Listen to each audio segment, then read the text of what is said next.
नमस्कार मित्रों, हाजिर हूँ मैं आप सभी धनु राशि वालों के लिए वर्ष 2025 का वार्षिक राशिफल लेकर के।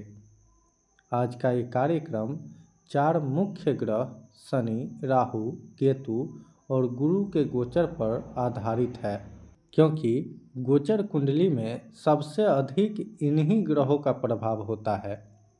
बाकी के तेजी से गोचर करने वाले ग्रह इन्हीं 4 ग्रहों के अनुसार अच्छे या बुरे प्रभाव को कम या ज़्यादा करने का कार्य करते हैं, जो मैं मासिक राशिफल के द्वारा आप लोगों को बताता रहता हूँ। आज हम इन्हीं 4 ग्रहों के आधार पर वर्ष 2025 का वार्षिक प्रिडिक्शन करेंगे। तो वीडियो में आगे बढ़ने से पहले अभी तक आप लोगों ने चैनल को सब्सक्राइब नहीं किया है तो सब्सक्राइब कर लिया है तो धन्यवाद। अब विषय पर आते हैं और सबसे पहले स्वास्थ्य की बात करें तो आपके छठे भाव में गुरु स्थित है, जो कि राशिपति का छठे भाव में होना स्वास्थ्य के दृष्टिकोण से अच्छा है, किंतु छठा भाव त्रिक भाव है। यहाँ बैठे गुरु भले ही आपको बड़े रोग से रक्षा करेंगे, किंतु यहाँ स्वयं गुरु कमज़ोर हैं। इसीलिए जब भी गुरु के साथ उनका शत्रु ग्रह का संबंध बनेगा, स्वास्थ्य में थोड़ा बहुत समस्या होगी। फिर 29 मार्च को और शनि की तीसरी दृष्टि छठे भाव पर पड़ेगी। ये स्थिति काफ़ी परेशानी वाला है, इसलिए विशेष रूप से 29 मार्च से 18 मई तक अपने स्वास्थ्य को लेकर कोई भी लापरवाही नहीं करना है, नहीं तो ये किसी बड़ी बीमारी का कारण बन सकता है। और बड़ी बीमारी की बात मैं इसलिए कर रहा हूँ क्योंकि शनि स्वयं दीर्घकालिक रोग के कारक हैं और साथ में राहु के आ जाने से पिशाच योग का भी निर्माण होगा और इसका प्रभाव छठे भाव पर भी पड़ेगा। तो इस दौरान स्वास्थ्य का विशेष ख्याल रखना होगा। फिर 18 मई को राहु आपके तीसरे भाव में गोचर करेंगे और राशिपति गुरु 14 मई को ही सप्तम भाव में गोचर कर चुके होंगे, जिससे राहु और गुरु का दृष्टि संबंध बनेगा और छठे भाव पर शनि की तीसरी दृष्टि होगी। हालांकि शनि किसी भी ग्रह से पीड़ित नहीं है, किंतु फिर भी शनि का संबंध छठे भाव से है, तो छोटी मोटी समस्या वर्ष के उत्तरार्ध में भी रहेगी। कुल मिलाकर स्वास्थ्य के दृष्टिकोण से ये वर्ष थोड़ा कमज़ोर दिखाई पड़ रहा है। अब शिक्षा की बात करें तो वर्ष के शुरुआत में 29 मार्च तक शनि की तीसरी दृष्टि आपके पंचम भाव पर है। शनि की तीसरी दृष्टि मेहनत को दर्शाता है, स्ट्रगल को दर्शाता है। तो वर्ष के शुरुआती 3 महीने तक पिछले वर्ष की भांति ही छात्रों को अपने शिक्षा के क्षेत्र में थोड़ा बहुत असहजता महसूस होगी। फिर 29 मार्च के बाद बाकी का 9 महीना शिक्षा के लिए अच्छा है। घर पर रहकर पढ़ाई करने वाले छात्रों को पारिवारिक समस्याओं के कारण पढ़ाई में परेशानी दिखाई पड़ रहा है। हालांकि पारिवारिक परेशानियों के बाद भी आप लोग अपने शिक्षा में बेहतर दिखाई देंगे। वही घर से दूर रहकर शिक्षा अध्ययन करने वाले छात्रों के लिए ये वर्ष अच्छा है। वही प्रतियोगी परीक्षा की तैयारी कर रहे छात्रों के लिए भी ये पूरा वर्ष अनुकूल है।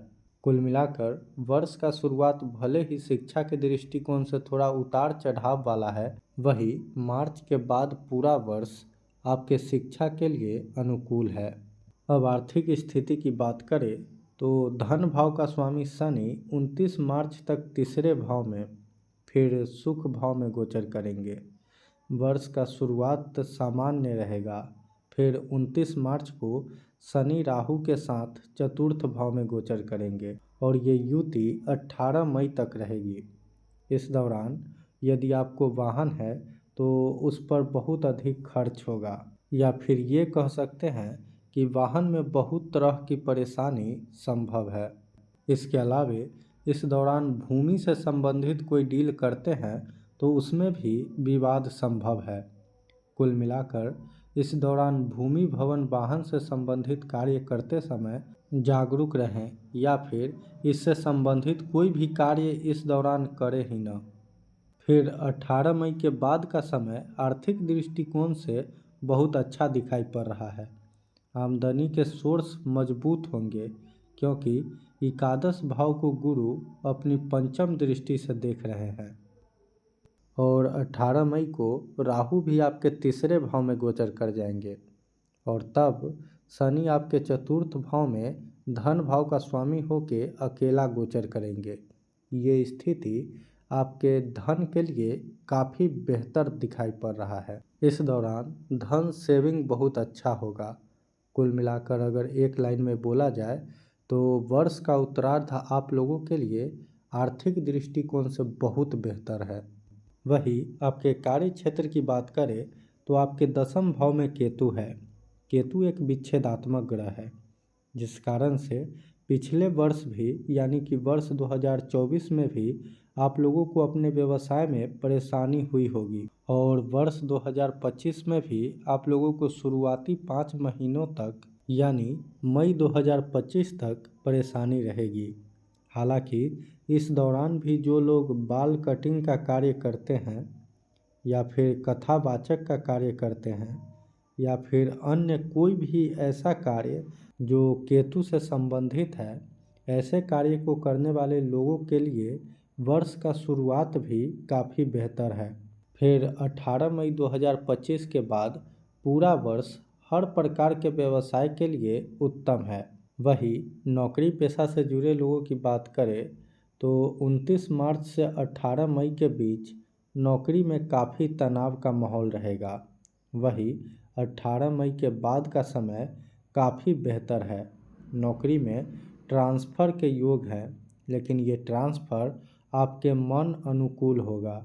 पदोन्नति भी संभव है और आपकी मेहनत को देखते हुए आपका बॉस भी आपसे काफ़ी प्रसन्न रहेंगे। अब प्रेम जीवन की बात की जाए तो प्रेम जीवन में शुरुआती 4 महीने तक उतार चढ़ाव रहेगा। बाकी का पूरा वर्ष आपके प्रेम जीवन के लिए हर प्रकार से अनुकूल है। वैवाहिक जीवन की बात करें तो वैवाहिक जीवन भी इस वर्ष अच्छा ही दिखाई पड़ रहा है। हालांकि 18 मई को राहु जब आपके तीसरे भाव में गोचर करेंगे तब वहां से अपनी पंचम दृष्टि आपके सप्तम भाव पर डालेंगे और यहाँ सप्तम भाव में गुरु स्थित है।